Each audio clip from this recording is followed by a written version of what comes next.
Prithvi, any news? అరే శరత్, ఒక interesting news. చెప్పు. శరత్, నా ఎంక్వైరీలో కొన్ని కొత్త విషయాలు తెలిసాయి.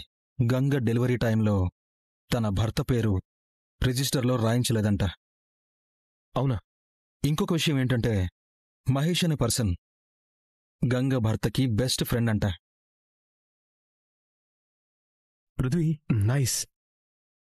అంటే ఇప్పుడు మహేష్ తీసుకెళ్లి ఆ బిడ్డను ఎవరికిచ్చుంటాడు? అబ్సల్యూట్లీ గంగ హస్బెండ్కే ఇచ్చుంటాడు, లేదా తనే పెంచుకుంటాడు కదా.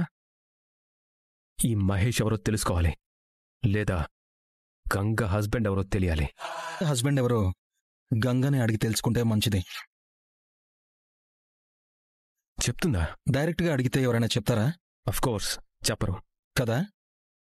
ఏదో ఒకటి మాట్లాడి ఏదో ఒక టాపిక్లో తన భర్త పేరు అడగాలి, లేదా ఆ మహేష్ వివరాలన్నీ తెలుసుకున్నాక తన హస్బెండ్ వివరాలన్నా తెలుసుకోవాలి.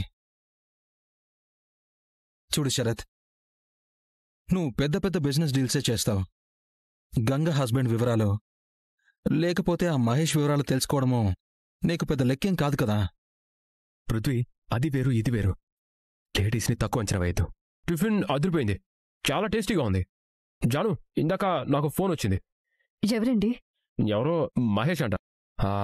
అంటే మహేష్ అని ఎవరన్నా నీకు తెలిసిన వాళ్ళున్నారా?